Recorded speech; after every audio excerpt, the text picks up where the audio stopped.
განთიადი კვლავ პირდაპირ ეთერში დაბრუნდა ძვირფას ტელემაყურებლებო სტუმართან ერთად, თუმცა მანამდე კიდევ ერთხელ მინდა შეგახსენოთ, რომ 2012 წლის საშობაო ეპისტოლეში სრულად საქართველოს კათოლიკოს პატრიარქმა ილია მეორემ სხვა მნიშვნელოვან საკითხებთან ერთად ხაზგასმით ისაუბრა მადლიერების გრძნობის მნიშვნელობისა და აუცილებლობის შესახებ და ჩვენ სწორედ ამ თემაზე სასაუბროთ მოვიწვიეთ საბურთალოს მაცხოვრის სახელობის ამაღლების ტაძრის წინამძღვარი დეკანოზი კახაბერ გოგოტიშვილი. მოგესალმებით მამაო კახაბერ, დაგლოცეთ.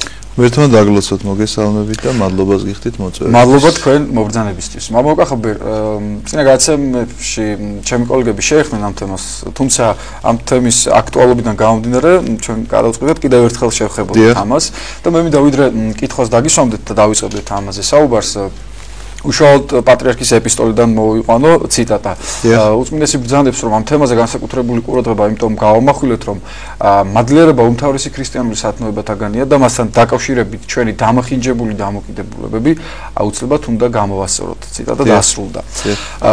პირველ რიგში მინდა გკითხოთ, აი როგორ რა ფორმით, საერთოდ როგორ უნდა გვესმოდეს ეს და რა ფორმით უნდა გამოხატოს ადამიანმა მადლიერება ღვთის წინაშე და რამდენად მნიშვნელოვანია ეს? მოგახსენებთ ახლავე, აი იოანე ოქროპირი რას წერს, როგორ უნდა გამოხატოს ადამიანმა მადლიერება, რა არის მადლიერების გრძნობა. ბრძანებს, რომ როდესაც ადამიანი თავის ცოდვებს აღიარებს, ამაზე დიდი მადლიერება არ შეიძლება იყოს ღვთის წინაშე ადამიანისა, იმიტომ რომ ვისაც გონია, რომ ცოდვები არ აქვს და არიან ესეთი ადამიანები, რომ აი რა უნდა თქვას ახსარებაში, ანუ მე ხომ არა კაცი არ მომიკლავს რაღაც ესე ცუდი საქციელი არ ჩამიდენია და ამიტომ უცოდველი ვარ. უმადურობაში ვარდება ესეთი ადამიანი, იმიტომ რომ რას უარყოფს ესეთი ადამიანი. ქრისტე მოვიდა ყველა ადამიანისთვის. არ არსებობს დაბადებული კაცი ამ ქვეყნად, რომლისთვისაც ქრისტე არ მოსულიყოს. წმინდანი იყო თუ უწმინდური იყო თუ რავი, ვინც იყო, ყველასთვის მოვიდა და ყველას ცოდვა მან იტვირთა. ანუ რა გამოდის, რომ ჩვენ ვამბობთ, რომ ჩვენ ცოდვები არ გვაქვს და არ გვჭირდებოდა ქრისტეს მოსვლა. ქრისტეს უარყოფა არის ეს, როდესაც ადამიანი თავის ცოდვას არ აღიარებს, როდესაც ამბობს, რომ მე არაფერი მაქვს საიმისო, რომ თქვა საახსარებოდ გქონდეს საქმე. ეს არის პირდაპირ მნიშვნელობით უარყოფა იმ მსხვერპლისა, რომელიც მსხვერპლიც ქრისტემ გაიღო, იმიტომ რომ მას კი არ სჭირდებოდა ჯვარცმა და სისხლის დაღვრა ჯვარზე. ჩვენი გულისთვის მოხდა ეს, თითოეული ჩვენთაგანისთვის მოხდა და ჩვენ მადლიერებას გამოვხატავთ იმით, რომ რა მსხვერპლი უნდა მივიტანოთ მსგავსი. ჩვენც რომ შევეწიროთ ისე, თუნდაც ჯვარზე გაკვრეთ თითოეული ჩვენთაგანი ქრისტეს სახელისათვის. ეს არ იქნება გადახდილი მადლობა, იმიტომ რომ იმ სამადლობელს ვერასდროს ვერ გადაიხდის ადამიანი და არც ითხოვს ამას ღმერთი, რომ რაღაცნაირად ესე გადაიხადოს ადამიანმა მადლობა. არამედ ითხოვს, რომ უბრალოდ აღიაროს მან თავისი ცოდვა. თქვას, შეინანოს ის, რაც ჩაუდენია, რაც მას მოსგავს დაცემულ ბუნებაშია და უცოდველი როგორ შეიძლება იყოს დაცემულ ბუნებაში მყოფი ადამიანი. და ეს არის სწორედ უდიდესი მადლიერების გამოხატულებაო, იოანე ოქროპირი ამას მოგვახსენებს, როგორც ზემოთ აღვნიშნე, რომ ადამიანი როდესაც აღიარებს თავის ცოდვებს, ინანიებს თავის ცოდვებს, მას აქვს მადლიერების გრძნობა. რაში გამოშვეს ეს პრაქტიკული მნიშვნელობითაც ნახეთ, აი ადამიანთა ურთიერთობაშიც ეს ესე არის, იმიტომ რომ ადამიანს, რომელსაც თავისი თავი ცოდვილად მიაჩნია და აღიარებს აი ამ ცოდვებს, ის სხვას არავითარ შემთხვევაში არ განიკითხავს. და განკითხვა რა არის ამ შემთხვევაში? უსიყვარულობაა, ხომ? ადამიანებს რომ განიკითხავ, არ გაქვს მისი სიყვარული და იმიტომაც განიკითხავ. და როდესაც საკუთარი თავი ცოდვილად მიგაჩნია, სხვის ცოდვებს ვეღარ ხედავ. იმიტომ რომ ჯერ საკუთარი თვალიდან იღებ დირეს და მერე სხვის თვალში ხედავ ბეწვს და თუ ეს დირე არა მოგიღია, ანუ განიცდი რომ გაქვს ეს დირე ძველი ქართული სიტყვით, აი ხის ნაფოტს ნიშნავს, რომელიც ახლა წარმოიდგინეთ როგორი შემაწუხებელი იქნება ადამიანის თვალისთვის, უმცირესი ნაწილაკიც კი რომელიც შეუიარაღებელი თვალით იხილება მხოლოდ და მხოლოდ ის არის თვალისთვის აუტანელი ტკივილის მიმყენებელი და ხა წარმოიდგინეთ ნაფოტი რო კონდეს ადამიანის თვალში, ეს ალეგორიული შედარებაა, რა თქმა უნდა, სახარებისეული სიტყვებია, რომ ჯერ დირე უნდა ამოიღოს საკუთარი თვალიდან, რომ სხვისი ბეწვი და სხვის თვალში ბეწვი დაინახოს და აი ეს მდგომარეობა გახლავთ ადამიანისა, სწორედ რომ თუ განიცდის ის აი ამ დირეს, ანუ თავის თვალში განიცდის აი ამ ტკივილს, სხვის თვალში ვერაფრით ვერ დაინახავს და გამომდინარე აქედან აღარ განიკითხავს, გამომდინარე აქედან ყველა ადამიანთან ექნება ესეთი გრძნობა სიყვარულისა და დამოკიდებულება იმისა, რომ მადლიერებით გადაუხადოს ყველაფერი. თუნდაც ბოროტზე კეთილით მიაგოს, ესეც მადლიერება იქნება მისი მხრიდან გამოხატული. პირიქით ხდება ხოლმე, რა სამწუხაროდ. იცით, ჩვენ საუბრობთ იმაზე, როგორ უნდა იყოს და ეხლა იდეალური ადამიანი არ არსებობს, იმიტომ რომ დაცემულ ბუნებაში ვართ, როგორც მოგახსენეთ. ამიტომ როგორ უნდა იყოს, როგორ უნდა ცხოვრობდეს ადამიანი, ეკლესია არის სწორედ ეს ადგილი, სადაც აჩვენებს ადამიანს გზას, ის ადგილი, სადაც ადამიანს აჩვენებენ გზას, რომ ეს არის ცხონების გზა რომელია, რომ დაანახოს მას და მიიყვანოს და იმ გახსნილ კარიბჭეში, რომელიც მაცხოვარმა გახსნა თავისი მსხვერპლით. და ეკლესია აჩვენებს, რომ აი გაიხსნა გზა, გაიხსნა კარი, შეგიძლია ამ გზით აი ამ გახსნილ კართან მიხვიდე. და ვინ როგორ აირჩევს ამ გზას, ეს ჩვენ არ ვიცით. ანუ ეს შეიძლება თვითონ ეკლესიაში მყოფმა ადამიანმაც კი ვერ აირჩიოს ეს გზა, არა თუ თქვა უცხომსვენელმა, რომელიც არ დადის ეკლესიაში. ასე რომ ჩვენი მოვალეობა რაც არის აი ამ ქადაგებისა, ჩვენ ამას აღვასრულებთ მისიონერული მოღვაწეობისა, სამოციქულო მოღვაწეობისა და ვინ როგორ მიიღებს ამას ეს პიროვნებაზე, იმიტომ რომ ძალადობრივად ეს არ შეიძლება მოხდეს, იმიტომ რომ აი მადლიერებაზე ვსაუბრობთ და მადლიერება სიყვარულის ერთ-ერთი გამოხატულება გახლავთ, სიყვარული ხომ დიდი სათნოება და როგორ შეიძლება ძალადობრივად ადამიანს სიყვარული მიაღებინო. გამორიცხული, ანუ თუ მას არ უნდა ეს რომ მადლობა გადაიხადოს ძალით რომ ათქმევინო მადლობა შინაგანად ხომ არ განიცდის ამ მადლობას. ანუ ასე რომ ეს უნდა იყოს შინაგანი განცდა ადამიანისა და შინაგანად თუ მადლიერია ის ქრისტესი აი ამ მსხვერპლის გამო, აუცილებლად გარეგნული გამოხატულებაც ექნება მას და ეს გარეგნული გამოხატულება როგორც მოგახსენეთ, ცოდვათა აღიარებაა და სხვისი არ განკითხვა არის. კეთილი. და კიდევ აი რამდენად მნიშვნელოვანია ვთქვათ ქმედითი ფორმით გამოხატული მადლიერება თუ თქვათ აი ლოცვით შეიძლება ამ გრძნობის გამოხატვა უფლის მიმართ რაღაცა დამდაბლებული თავით შემოსული გული თუ აი კიდევ რითი რა ფორმით უფლის წინაშე იცით რა არ აქვს მნიშვნელობა რა ფორმით გამოხატავ მას იმიტომ რომ გულშიც თუ კი გაქვს ამას უფალი ხედავს და არ არის თქვათ ეს საჭირო რომ რაღაცა ადამიანი მივიდეს და რაღაცა ხმამაღალი სიტყვები თქვას უფლის წინაშე მის გულში რაც არის ეს უფალმა კარგად იცის და ამ როგორია მისი მადლიერება და როგორია თქვათ მისი დამოკიდებულება ღმერთთან და ადამიანთან ამას ყოველივეს კარგად ხედავს. რაც შეეხება ადამიანთა წინაშე გამოხატულ მადლიერებას საჭიროა, იმიტომ რომ ვიღაცას რომ მადლობას უხდი, ისიც რაღაცა აი ამ კეთილშობილების დამნახავი ადამიანი თვითონაც ცდილობს რომ კეთილშობილი გახდეს.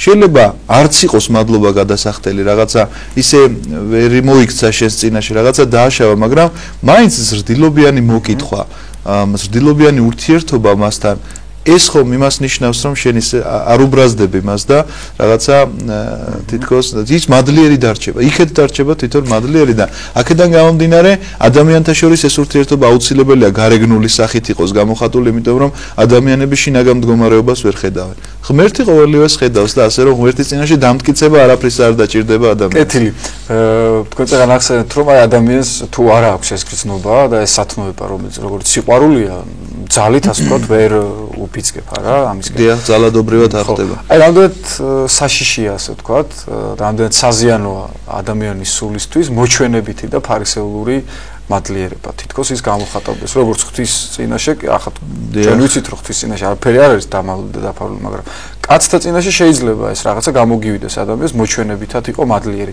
ეს რამდენად საშიში მდგომარეობაა აი რა გამოდის რომ ღმერთს ატყუებს ესეთი ადამიანი და როგორ შეიძლება ღმერთს მოატყუო რომელმაც იცის შენ გულში რა არის ძალიან საშიში გახლავთ ეს იმდენად რომ აი წმინდა წერილიდან ერთი მაგალითის მოყვანა შეგვიძლია როდესაც მოციქულებმა მოღვაწეობა დაიწყეს მაცხოვრის ამაღლების შემდგომ ქადაგება და მოღვაწეობა ძალიან დიდ შემოწირულობებს ღებულობდნენ ისინი ადამიანები ყიდნენ სახლს, კარს, მიწას მოქონდათ და მოციქულთა ფერხთით დებდნენ ესე იგი აი ამ შემოსავალს რაც აიღეს თანხა და შეუდგებოდნენ სამოციქულო მოღვაწეობასაც თვითონ და რაღაც ერთიანდებოდნენ ესე ქრისტიანული თემები ყალიბდებოდა და ერთად ცხოვრობდნენ.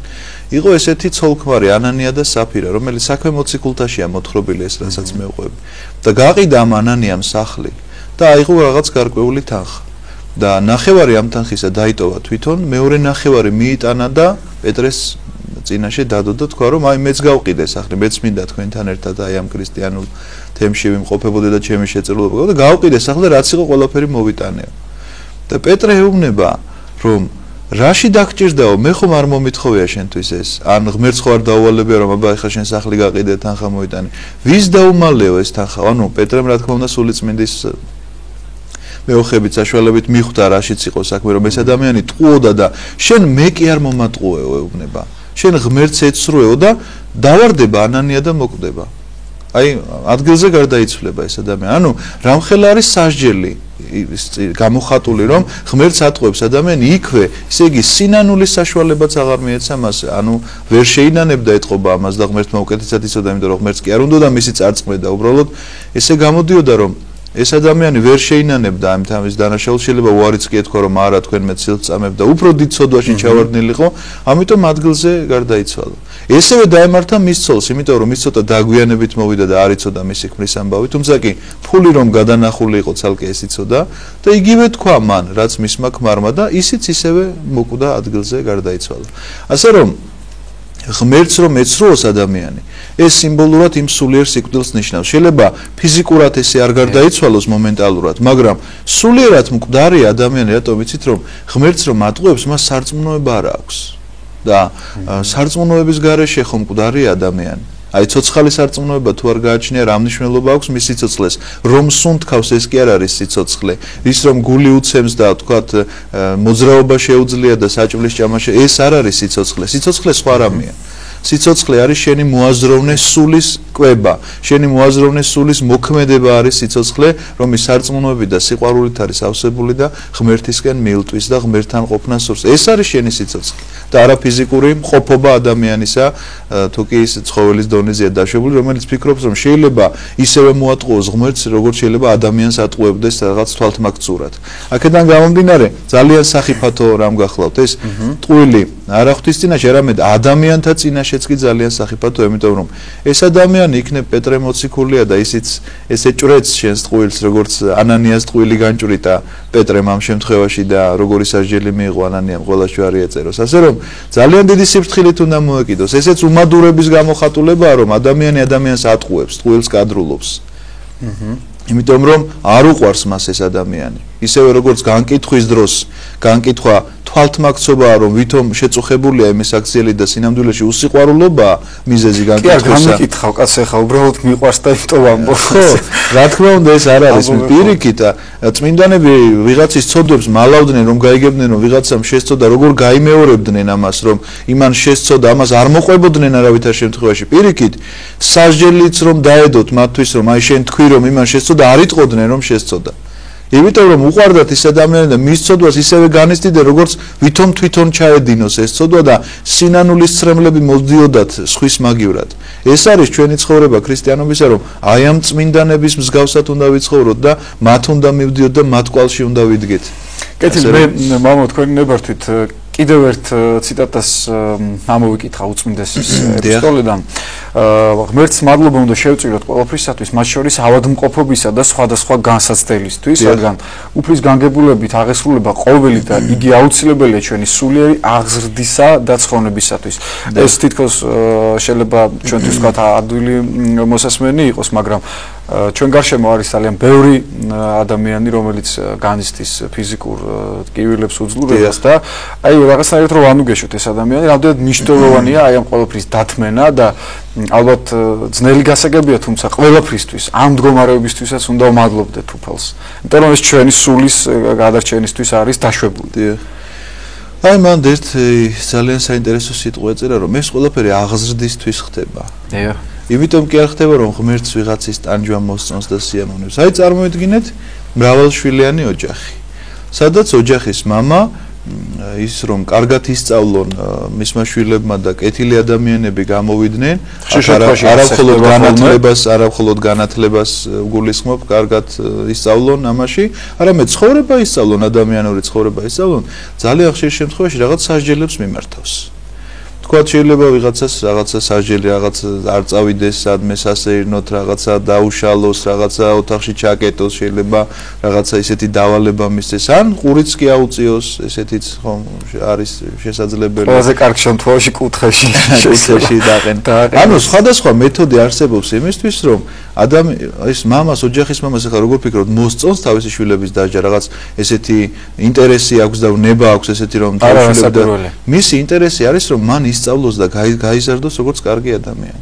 ესეთივე გახლავთ ღმერთის დამოკიდებულება და უფრო მეტი რა თქმა უნდა ესეთივე კი არა და უფრო მეტი ჩვენ მაგალითს აქედან ვიღებთ რომ ის რა განსაცდელი რაც მოდის ადამიანზე ეს აუცილებლად აღზრდისთვის ანუ ჩემი სულის გაკეთილშობილებისთვის ხდება და არა იმიტომ რომ ჩემი ტანჯვა ვინმეს მოსწონს და ერთი რამ არავის არ უნდა დავიწყდეს რომ ეს ყველაფერი დროებითია ის ავადმყოფობა თუ რაღაც სხვა განსაცდელია რაღაცა ტკივილის დათმენა თუ ზოგადად მოთმინება შეურაცხყოფისა უნდა ვიცოდეთ რომ ყოველივე ამის მოთმინებით ადამიანი სასუფეველის გვირგვინს მოიპოვებს და ხანდახან შეიძლება თვითონ მისი აღზრდა კი არ იყოს საჭირო. სხვისი ანუ შეიძლება უფროსი შვილი დააყენოს კუთხეში, საერთოდ არ იყოს დამნაშავე.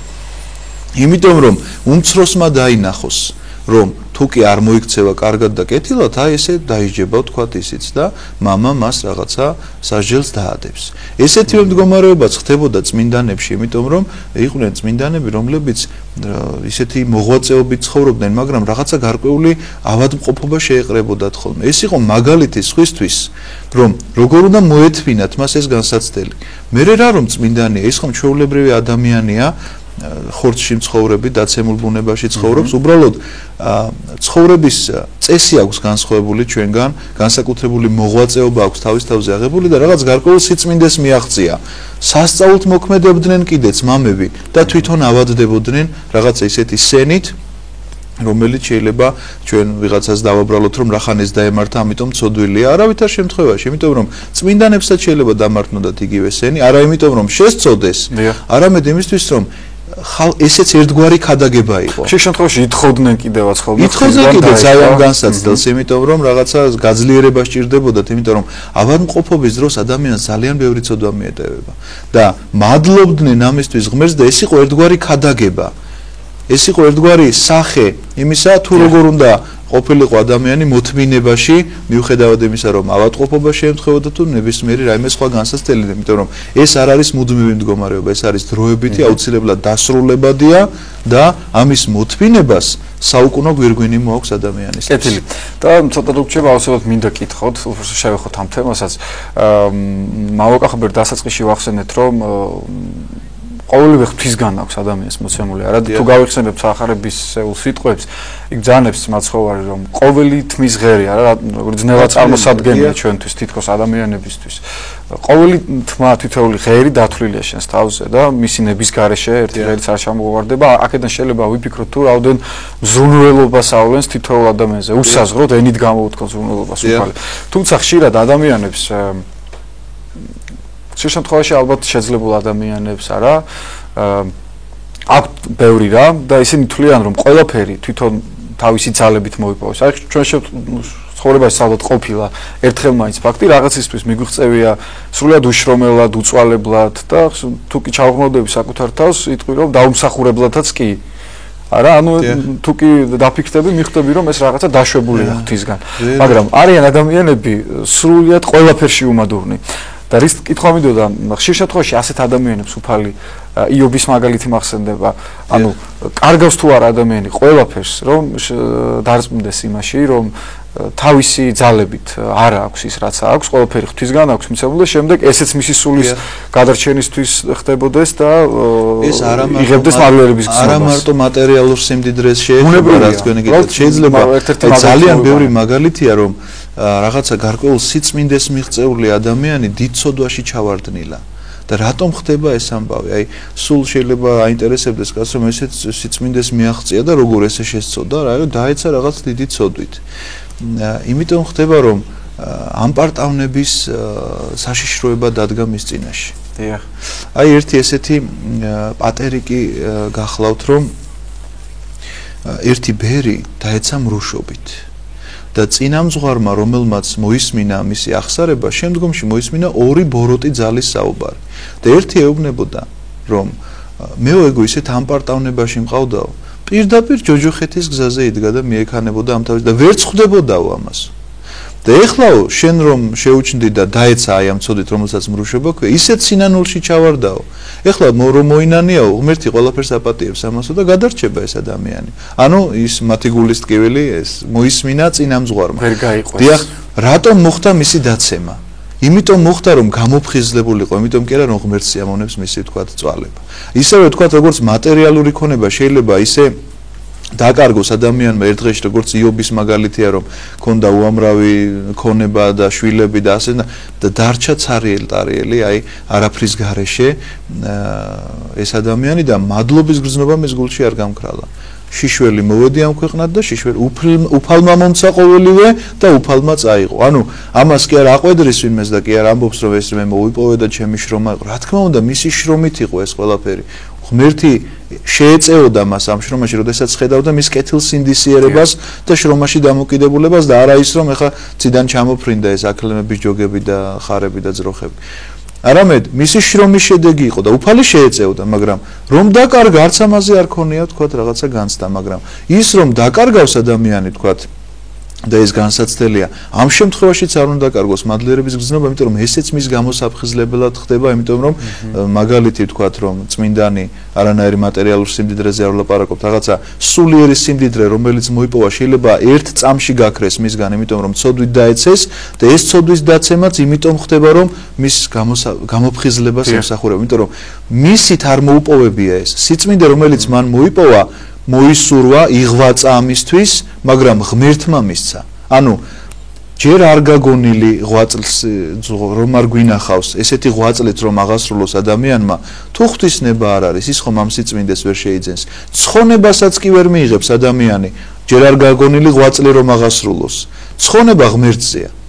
ანუ ღმერთის მადლით გენიჭება ცხონება. საუკეთესო მაგალითი ამისა გახლავთ სათნოებად მოყარეობაში ერთი ბერი ბრძანებს, რომ ამისი საუკეთესო მაგალითი არისო სახარებისეული ავაზაკი, რომელმაც ცხონება როგორ მიიღო, რა ღვაწლი ჰქონდა ცხოვრებაში აღსრულებული, არავითარი ღვაწლი, მაგრამ ჯვარზე სარწმუნოებით ამღიარებელი ქრისტესი რომ მომიხსენე მეუფალო სასუფეველსა შენსა გახდა ამისი ღირსი, იმიტომ რომ მოციქულები ამას ხედავდნენ, მოციქულები უყურებდნენ, წინასწარმეტყველები ჭვრეტდნენ და მათი სარწმუნოება რა თქმა უნდა დიდი იყო, მაგრამ ამან იხილა ჯვარცმული ესე იგი ესე შეურაცხყოფილი ღმერთი და მან აღიარა ეს იყო მისი სარწმუნოების გამოხატულება, რომელიც მან მოიპოვა ესეთი ერთი ნახვით ერთი არა პირადი ღვაწლით, ასე რომ ეს ღვაწლი ადამიანს განწმენს, რა თქმა უნდა, მაგრამ ღმერთზე არის დამოკიდებული მიენიჭება თუ არა მადლი. ჩვენ დავასრულოთ ჩვენ საუბარი მამაოკა ხაბერი და მე მინდა მადლიერება გამოვხატო იმისათვის რომ მოვბრძანდით და საუბრეთ ამ თემაზე და ჩვენ საუბარი მინდა დავასრულოთ მინდა იოანე ოქროპირის სიტყვებით, გუშინ მოვისმინე, ძალიან მნიშვნელოვანი სიტყვებია. მოვიდა კეთილდღეობა, მადლობდე უფალს და მყარი იქნება იგი. მოვიდა უბედურება, მადლობდე უფალს და იგი დასრულდება. ასე რომ ყველა შემთხვევაში მართებს მადლიერება ადამიანებს. დიდი მადლობა კიდევ ერთხელ ჩვენ ტელემაყურებელს შევახსენებ საბურთალოს მაცხოვრის ამაღლების სახელობის ტაძრის წინამძღვარი დეკანოზი კახაბერ გოგოტიშვილი გახდა ჩვენი გაცემის სტუმარი და ჩვენ მადლიერების მნიშვნელობის შესახებ საუბრობდით.